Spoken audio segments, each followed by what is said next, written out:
Hey guys, welcome to the Property Panel Podcast. You got myself, Jalen Hardcastle, here with co-host Josh Story, and welcome to episode 14.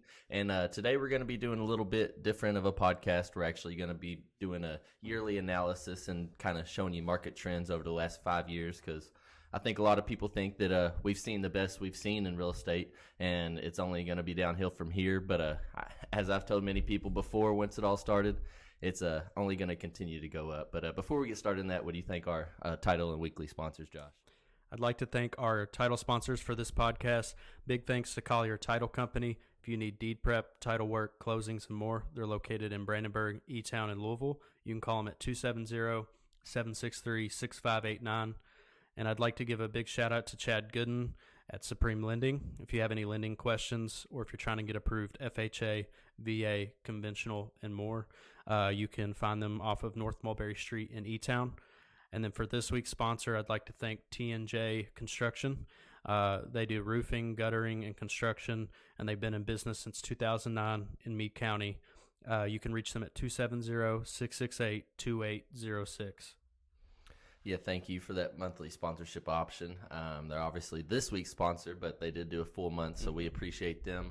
And they do really good work, so definitely give them a shout. I think they've been in around 58 years now in this local area, and we use them hand in hand again. They definitely help this business, and we appreciate them. But if you or anyone you know wants to be a monthly, yearly, or weekly sponsor, you can give either one of us a call at the numbers behind us, or give us a message on Facebook. And that's 100 weekly, 300 monthly, and 3,000 yearly. And you're advertised on our intros, outros, as well as intermissions. And then also all of our social media platforms, which I think we're reaching still about 2,000 to 3,000 views. But I think we did on one platform just to potentially get monetized. So we will be able to have subscriptions and stuff like that. So that's kind of neat. So hopefully we'll be able to do a little more and, bring more to the podcast for you guys. Which we're on TikTok, Apple Podcasts, YouTube, and Facebook. If you just look up Property Panel Podcast, we should pop up. Definitely appreciate likes, follows, and shares. It's a free way to support the podcast. We're definitely paying attention to it. So if you don't mind, go ahead and like and follow. Go ahead and share it with your friends and tell them to tune in. We definitely appreciate you guys tuning in to today's episode. But today we're going to be going over the year-to-year analysis and market trends. So Jay, you want to kick us off in the market? So obviously I kind of wanted to do this one and Josh alike because obviously, like we said, people think that we've seen the best we're ever going to see in real estate, and I think it's still to come. And I think that people will be surprised at what we have for them on this yearly market update. But I think that obviously every spring, like we did a spring market update a few weeks ago, that it's always picking up, this time of year for buyers and sellers alike. But a few of these I thought were pretty interesting, and I think that as it says here, even with the high rates closed sales went up 10% from last year. So, and people thought with those lower interest rates, like, oh man, these prices are going to crash or the interest rates are going to go up one, and the interest rates did go up, but so did the prices as well. Right. And I don't see it really affecting anything as far as the interest rates. It's just more supply and demand. And since, we have so much demand in the market right now, prices are staying high, and surprisingly, they've been going up even the past month, which I think we've seen.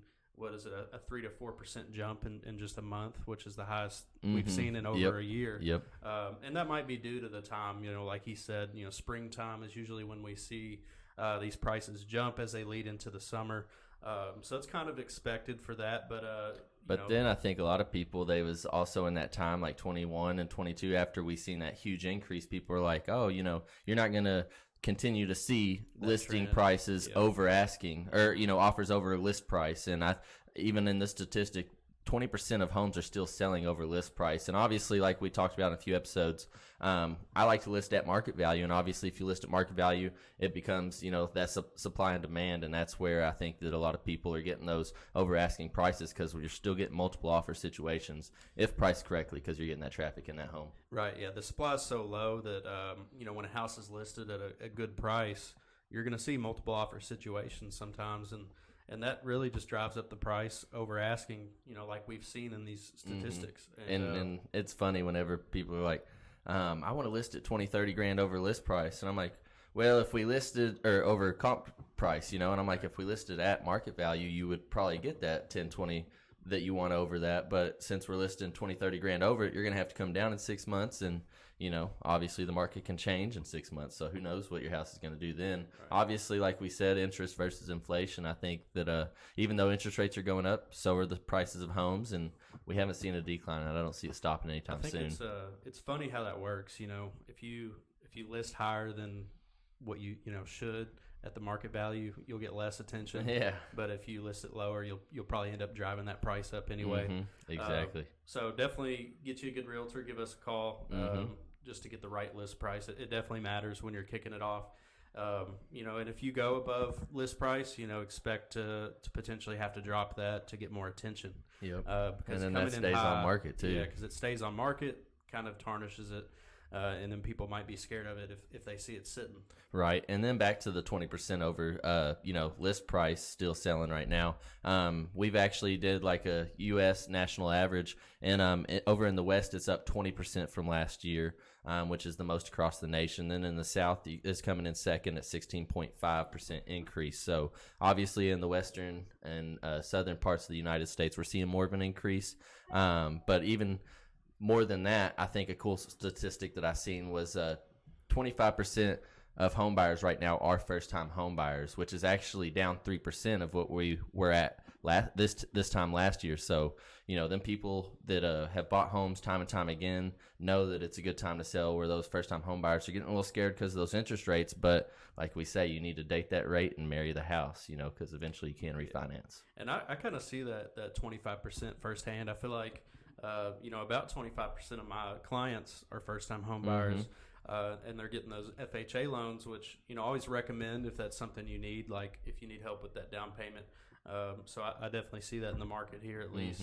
But, it seems that most home buyers are downsizing at this time, which the National Association. Sorry to cut you off, but I kind of want to touch on that first-time home buyer subject. I think, like we said, those interest rates are scaring them off because their monthly payment is so much more compared to what they used to be. So they're like, oh, I'm going to, go rent, which, yeah, your rent's probably about the same as your mortgage payment at the moment. You're not saving like you used to because of those interest rates. But at the same time, your money is going towards your investment. You will see that money back whenever you sell the house. And obviously over time, that inflation on the house is going to grow. So you're going to sell the property for more than you potentially bought it for. So like I said, I think go ahead, and if it's tight to make it work, buying a first house because you got to put money down or something, give us a call. We can probably find those programs for you to where you might get money back at closing table. We can find those programs and those lenders to hook us up, and that's why we have great working relationships with them. Which, I see some people, they'll be like, well, I'd rather wait 3 or 5 years and buy a $300,000 house,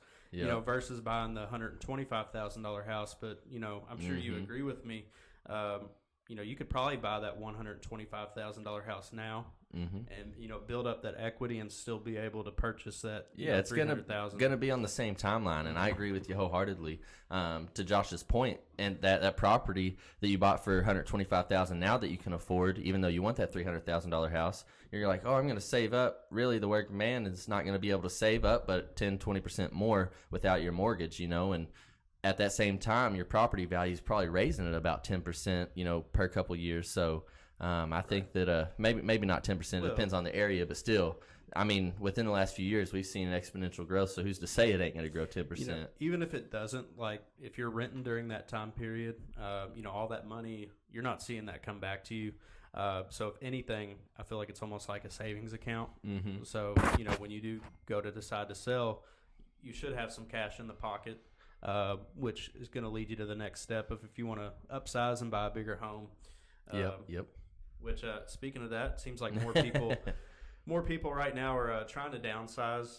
The National Association of Home Builders recently did a study on what home buyers really want. Which I thought this was interesting, too. And it seems like they prefer smaller homes, even if they're working from home. Right. I guess it's just less maintenance, less to clean, less to keep up with. And I guess on that same hand, maybe, less of a mortgage if you're buying a smaller home. So. Yeah. That probably is so. Obviously they want to save as much money as they can anymore, which is smart. But that was really something that interested me because I didn't realize that. I always want a bigger home. I feel like my home's too small as it is. And I'm like, dang, I just want the bigger one. But also at the same time, I moved, and actually it's funny. So it really depends on the floor plan, and that's why I think a lot of people like an open floor plan versus those broken up floor plans, is because, like, I came from, obviously I had a double wide first, which a lot of people might look down upon. Go check out our episode to show that they're just as strong, if not stronger than a well-built home. But I lived in a double wide first, moved to a stick-built home on a basement, and it was a 2-story home, but it's broke up like, 800 to 1,000 square foot on each floor, and it feels kind of claustrophobic, and it's so much harder to clean because they're in separate locations and it's broken up, whereas the double wide was still 2,000 square foot, and it felt like I could clean that thing in 30 minutes. I just dust it all to the middle, and it'd be clean. So I feel like the 1-story, like ranch style homes are obviously they're coming back in. I think back in. A lot of people was really wanting a basement, which obviously basements are great, but we really don't have terrible weather around here. I know that obviously, especially recently, obviously it's April 3rd today, I think. Yep. And that was actually 50 years ago on this date was the 74 tornado that came through Brandenburg, Kentucky. Just had some tornado warnings. And it was kind of, it gives me chills thinking about it, which I'm going to kind of go over my father-in-law, which is, I hope he doesn't mind me telling the story, but to deal with this tornado 50 years ago, he's 50 years old this year. Him and his mom was, grocery shopping, and the tornado came through at, in Brandenburg, and it swept him away. He was a baby in his car seat, like a few months old at most, and it swept him over a mile away in his car seat. He survived, brought to the hospital as a John Doe, and his aunt, ended up coming and finding him and, claiming him, and she ended up raising him because his mom did pass. So that the tornado holds a special place in my heart, and I was never really scared of tornadoes until I met them, and it became more of a realization for me that this stuff is serious. And then, especially with the 2 kids I've brought into this world now, it's like, I got to keep these kids safe. So I was freaking out during the tornadoes like I never had before, They are, they're freaky, man. We're like right on the end of like tornado alley. Mm-hmm. So we do get a lot of bad weather, but, typically they don't come through here. But it's crazy that 50 years on that date, another extreme storm, which we were blessed to end up, it just narrowly missed us. I know it hit quite a few different counties around us, and we'll be keeping them in our thoughts and prayers. But yeah, that's no joke, and that's why you have insurance on your homes to protect your investments and stuff like that. It started hailing right before I came here. I was about to say, because I know he's coming from Corton, and I was like, I was about to ask you, did you see the hail? Because I just got that truck, and oh my gosh, I was just thankful I was not on the road driving in it, because I don't know about where you were, but here it was getting up to about dime size. Oh, really? And I was like catching it in my hand. I was like, no, not my truck. I just got that sucker. But yeah, I'm sorry for interrupting and going that. I just thought that was a pretty neat coincidence. I just got some years, I guess, and compared to new home sizes at the time. And to your point, also, not only was first-time home buyers are preferring those downsized square footage, but new constructions are actually down on average square footage as well, which the new-time home buyer or the home buyers are down about 200 to 300 square foot on what they're wanting on average, but the new construction's down only about 100 to 200 on average of what they're building now. So they're trying to find a good happy medium. So 2003 to 2012, it looks like the home sizes went from about 2,200 square foot to 1,500 square foot on average. Mm-hmm. That's 2,500 supposed to be. Okay. So they went up 2003 through 2012 up they to was preferring about 22 to 25, and then in 2015 and up, now they're preferring about 2,000 and below. But just recently they kind of started to downsize again. Yeah. But like we were talking about as far as supply and demand, that's why prices are staying high ultimately. We got not a low volume market, but we got, a low amount of listings. Yeah, so the latest residential market basically is, like I said, people are thinking that it's going to come down because interest rates are going up, and on the contrary, they're both going up, which is unfortunate enough because, like you might have mentioned, at our current time, we're $31 shy of the all-time high average monthly mortgage payment. So we're... Do you know when that all-time high was? Shoot, look it up, Mr. Google. 21 or 20? Come on. Come on, buddy. I don't know, but that is actually a good question. Whenever I was reading that, I was wondering too, but I should have checked. I would say during the Great Depression. No, not the Great Depression. Probably 2008 recession. It's probably when it was the highest. 2007. That's just a guess, though. Let's see if I'm right.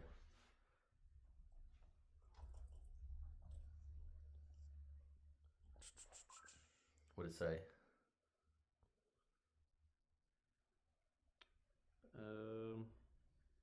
Just say when it was the highest average monthly mortgage payment. What year was the highest average monthly mortgage payment?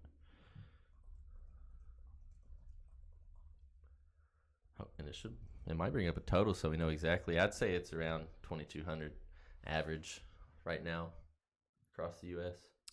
1981. No, it's saying 1981. Okay, Great Depression. 16. No. No. The Depression was in the 30s. Oh, I was never good at history. No, but interest rates were at 16.6%. So that's probably actually, why. That's funny because that's Marty. His first property he bought was about 14%. 14%. That's crazy. No, but I think right now $2,800. Right now? No, in 81. That's when at the all-time high for mortgage rates. It was an average of $2,800. Dang, so for monthly cost. So we're $31 shy of that, so I was off about $500, which makes sense. I mean, I'd say the average price, especially around here, is about $250 to $300. So yeah, it's about a $2,800 monthly mortgage payment at the moment. But I mean, honestly, to your point, interest rates are coming down right now, aren't they? Maybe we're gonna see. They're not coming down. Okay, and when you say they're coming down, people are like, "Oh yes, we're gonna get those 3, 4s, or 5s." No. You're gonna see probably a 7 or an 8, and I think that's where they should be. Maybe a 6. You might see 6. Who's to say? It's going to come down. It's election year, so obviously they're going to come down, and it's trending in that way right now. So, but that's also going to drive home prices up at the same time, like we've mentioned. But I think interest rates they're going to go down, but I think that we'll end up next year too. I think we'll see them in the double digits. Why do you think the supply is so low? Why do you think people aren't selling right now? Well, actually, as we kind of might have skipped over, I think that listings are up right now. Oh yeah, for early March. Well, for early March. Well, so they were down because I think people were trying to do it on their own a little bit, they realized that they couldn't do it, and now obviously people are getting the most out of their homes that they've ever been able to get. So they're like, we need to sell these suckers, and I didn't even realize that they were up that much of a percentage. But also, and I feel like I'm sure you've seen it, but me as well. I'm usually a buyer's agent. Obviously I get some listings here and there, mostly my flips and stuff like that, investment properties. But I ended up getting quite a few listings this year that I usually, like I said, I don't get. I'll get some listings here and there through investor clients or whatever, but I've had quite a few of repeat clients and, even referrals this year. So I'm happy about that, and I appreciate it, each and every one of you. So the amount of homes for sale grew 5% throughout the month of March, which was the highest incline since May of 23. So I'm thinking that we're going to see more of that this year, especially with springtime. I think that number is going to continue to grow. So there will be more supply, I think, coming up in the next few months. Oh, yeah. So, the supply is going up, but so is, the buyers, which it's supply and demand, and that's why it's driving, even despite those interest rates, I think that's why those home prices are increasing, But this one actually says new listings are up 15%, biggest since June 2021. Yeah, since 2021, in the heat of the crisis, when the home markets went up on average $100,000 across the U.S. That's a lot of money for your home to go up in 1 to 2 years on average. That is the high. I would like to know the highest. When was the highest increase? Previously, because I know that was major. But just to see that these stats are kind of comparable to that market in these trying times when people are so concerned about interest rates, I think it's pretty cool, to see that market was hot. 21. Yeah, and even, as a realtor, and I honestly didn't think the market would stay that hot, and it really has not let down. But maybe when the interest rates increase so quickly right there at the beginning, but after they spiked, I think it's kind of, still been a real force to reckon with in the buyer and seller side of things. Did you go over the median sales price? Well, that's gone up as well, 5.5% year over year. So I'm not sure what it was in 2021. What do you think it was higher? We have to check that. Yeah, check that. I would say obviously that year, like I said, you're going to have those years where it just spikes up. Obviously it's a stair step in real estate for the most part, but I think in that 2020 to 2021 year, it spiked probably one of the most it's ever been, honestly. Especially probably since 2008. Let's see.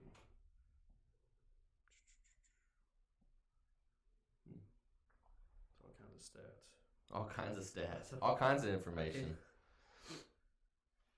But like we said, go ahead. No, I don't. I can't find it yet. With the current prices of homes and the current rates, we're $31 shy of that national high, all-time high mortgage payment. So it is tough to buy. And then obviously, which I don't know the stat off the head, but I've been seeing a lot online is, the average sales price for a home is this amount, but the average, dollar per hour or salary per year is only increased like half of what everything else, the cost of living has increased. So it is tough on us at this moment, but we're living it, and we got to figure out the best ways to navigate it. So, that's what we're here to inform you on. I can't tell like the exact percentage, but you could see 21 They're literally through 22 was up probably 10%. Mm-hmm. But since last year, it's gone up another 5. So. Yeah, like I said, you have those freak incidences where COVID hits and that market just exponentially grew. No one expected yeah, that. This is the biggest one in 3-4 years. So but the market's still doing good, and it's going up. So I guess it's time to head into our break. Yep. Let's go into intermission. I'd like to thank our title sponsors for this podcast. Big thanks to Collier Title Company. If you need deed prep, title work, closings, and more, they're located in Brandenburg, E-Town, and Louisville. You can call them at 270-763-6589. And I'd like to give a big shout out to Chad Gooden at Supreme Lending. If you have any lending questions or if you're trying to get approved FHA, VA, conventional, and more, you can find them off of North Mulberry Street in E-Town. And then for this week's sponsor, I'd like to thank T&J Construction. They do roofing, guttering, and construction, and they've been in business since 2009 in Meade County. You can reach them at 270-668-2806.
Hey guys, welcome back to the Property Panel Podcast. You got myself, Jalen Hardcastle, here with co-host Josh Story.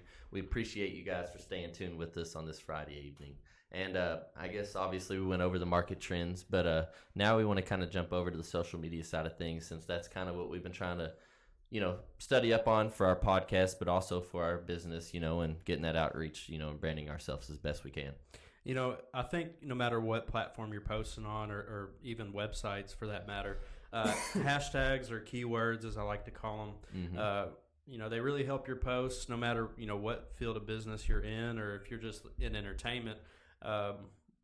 Those hashtags help target, certain searches so that people can find your content. A little broader audience. Or you can make it, specified. So, which this is a little bit further down, but some of the tags, that we might use is like real estate, realtor, buying and selling. But you can get a little bit more specific on that. You could do like buying or selling a home in Kentucky, Meade County, and those so if you're searching, let's say we added a tag like Meade County homes for sale, we're more likely to get someone local to find that than overall the country. Yep. Now, if we just did homes for sale, we might catch people coming out of state.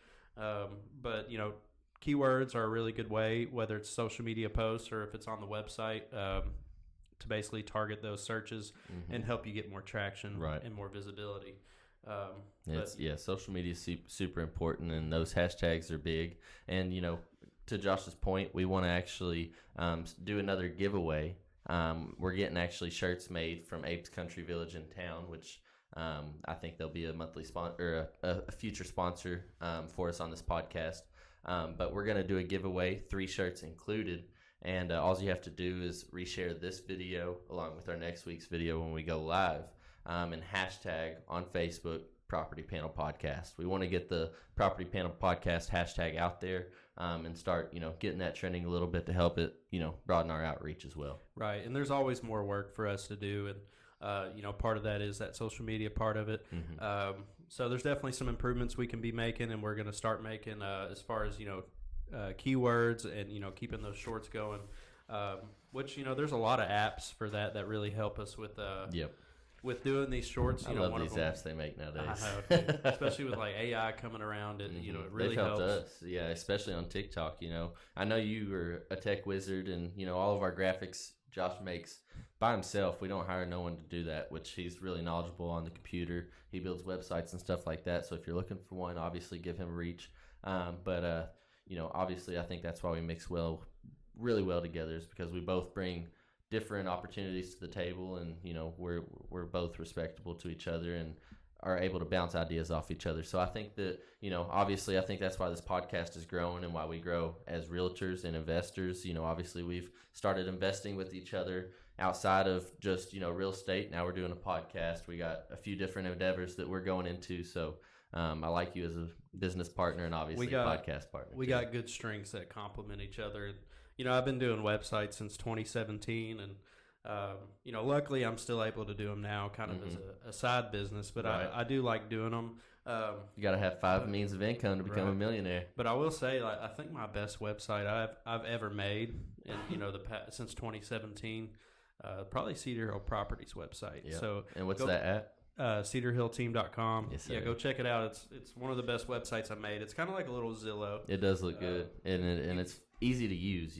Easy to use. It works on your phone, your laptop. And you won't find this kind of website at different brokerages and different real estate companies. Like, yeah, you're going to look at Zillow, but we actually have this integrated with our MLS system, so you're going to see it before it hits Zillow, which is usually a few minutes later. And you can go on there. You can make a profile. You can save properties that you like, save search criteria.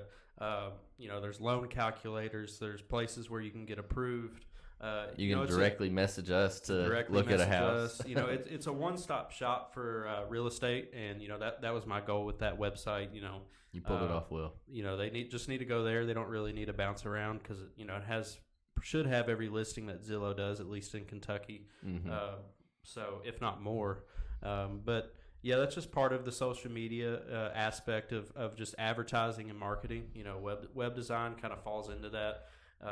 But, it's all important when you're trying to build a business, when you're trying to build a brand. It all goes hand in hand. It goes hand in hand. Social media is important with those hashtags. Obviously you're going to put those hashtags on your regular posts, but also I think a big thing that's coming is reels and shorts. We started doing a few of those. That's why we started on TikTok, and it's actually been getting more traction than even this podcast has. On Facebook and YouTube, so that's pretty cool to see. But also I have a buddy, he does YouTube videos as well. I just bought my truck through him, and he was telling me, he's like, I just started playing the UFC game, and he was like, I really liked it, so he's like, I'm gonna start streaming, because our buddy, mutual friend Garrett, he does really well at it too.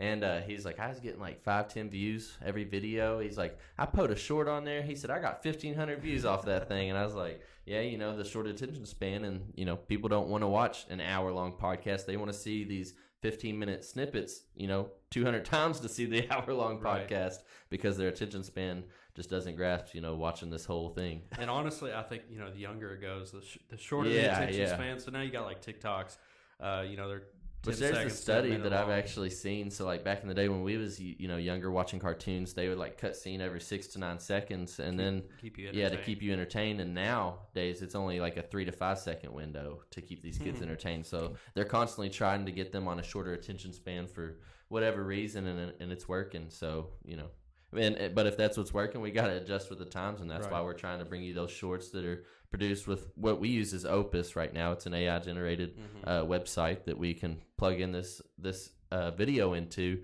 and it produces a few short clips for us, which obviously we still have to tweak because even AI makes mistakes. Humans make mistakes, but so do robots. So, which again, but if you're live streaming, and for us, we like to maximize the content. So, we're doing this hour stream, but from that we can pull shorts, we can pull 15-minute clips or whatever.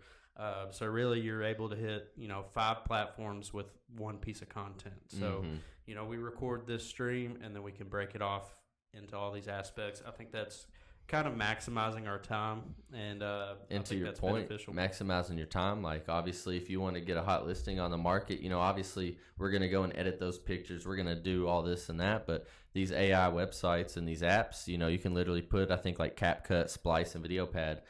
You can just put in those pictures, and then we like to post them before it even gets on the MLS on our social media, so we can get a few more clients in our doors first because we got 24 hours to post it on the MLS.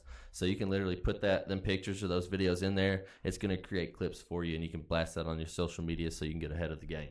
Yeah, I think doing that, staying on top of your social media, especially with these listings, which for us, we really hit Facebook hard, and that's sharing to 5 to 10 to 15 different groups, reaching 15, 20,000 people in a just matter like of that, 24 hours, which is that amazing. really helps because sharing that post to that many people really kind of gets it more traction, which in return gets us more phone calls and hopefully more offers on the table before quicker product, and yep. Time is money. So obviously we want to be as quickly as we can and allow as much time for our clients as we can to produce the best potential outcome for them. I think social media is a good way to also stand out. If you want to kind of set a pace, maybe the quality of your listing when you put it online, the drone photos. It looks so good. I love the drone. I know, it looks great, especially when it's sunny outside. Now, when it's like kind of raining or foggy, it's not the best, but still, I mean, just getting up in the sky and taking a photo that before drones, that was it'll never make a a shed look good. It said it'll make a shed look good. Just the different angle. Obviously we can only reach up this much, but that drone, it'll get up, I think, 300 to 500 foot. Right. And it can keep going. It's just, over that. You're not allowed. Yeah, well, yeah. I was actually flying that drone, taking a video, which we're kind of close to Fort Knox, so we got some restricted airspace. Well, it also beeps in and tells you whenever aircraft is coming in that airspace, and it said that it was military aircraft, like armed military aircraft, and it actually dropped my drone because I guess I was over 250 foot, and it said I had to be under that for them to fly over. And then there's 2 military copters flying over me. I was like, they're definitely eyes on me, just in their scopes, like ready to pound me if I do something crazy. There's laws behind it, but they can track you down if they need to, because that drone has like a code, and they can track down who. I know this is back in the day, but technology has advanced so much even since then. But they have a golf course over there on Fort Knox, and my papa was playing golf one day, and they used to have a disc golf course. We play a lot of disc golf, so he's playing disc golf, and they have fences so you can't even get on to the gold vault or around it right now anymore. But he threw his disc, and it went over this line. They just had signs to send out like don't go beyond this point. And it was like 5-10 foot in, and his buddy's like, no, don't go get it. And Papa's like, I'm gonna go get this disc. So he walked over there. They said 2 holes later, there's like a whole freaking caravan of military personnel coming, and they was like, did one of y'all cross this line? They was like, no. And they was like, this picture sure looks like you did. They had a clear as day picture, and this was 30 years ago. And it was like, you do that again, you're getting in some serious trouble. Wild.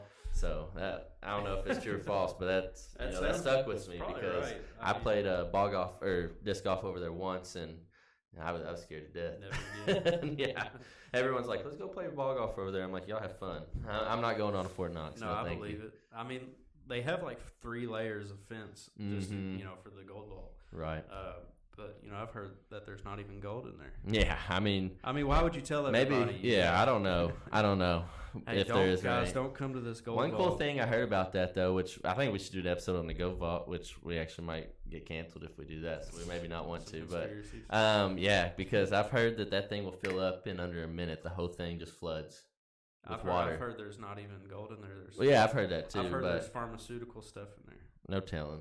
I don't know what's in there. I hadn't been in there seen it personally, but I know that I've heard a lot of stories, and it does interest you, especially living so close. I could care less what they do with it, but yeah, like you see 4 guard stations on each point, and then I've actually seen I've watched YouTube videos on it, and people will actually get pulled over if you're not supposed to record the gold vault. Oh, really? Yeah, which we've Snapchatted or whatever many times passing, but yeah, it's technically illegal, I guess. I've seen like armed guards up in the towers, like in the corners. Yeah. No, there's something in there, but yeah. Anything else you want to mention on today's pod, or no? Not that I can think of off the top, but. You want to close out? Close out. I think it's important to go over, what we went over. So, a market analysis. In short, we're still seeing a hot market. Mm-hmm. We're still seeing things, continue to move. So that's really not a worry, especially if you're a seller. And as for buyers, always expect that these prices could still go up, and that's why we always say date the rate and marry the home, because you really never know. And kind of to the point of, like I said, if you're going to buy in 3 years at $300,000 instead of buying the $125,000 house now, I think it's just worth it to go ahead and get into the house, get you some equity built up, and you'll probably still be able to purchase 3 years. You'll be able to purchase 2 of them in 3-5 years, maybe. Right. And then on top of that, social media, tackling everything, especially if you're, in the real estate industry, or if you own your own company. It's definitely important to get out there, especially, as time progresses, it seems like more and more people are on social media. So, take advantage of that when you're trying to market your business, and there's all kinds of different ways to do so. But yeah, I think that's kind of it as far as today's episode. You want to give a thanks to our title sponsors as we close out? I'd like to thank our title sponsors for this podcast. Big thanks to Collier Title Company. If you need deed prep, title work, closings, and more, they're located in Brandenburg, E-Town, and Louisville. You can call them at 270-763-6589. And I'd like to give a big shout out to Chad Gooden at Supreme Lending. If you have any lending questions, or if you're trying to get approved FHA, VA, conventional, and more, you can find them off of North Mulberry Street in E-Town. And then for this week's sponsor, I'd like to thank T&J Construction. They do roofing, guttering, and construction, and they've been in business since 2009 in Meade County. You can reach them at 270-668-2806.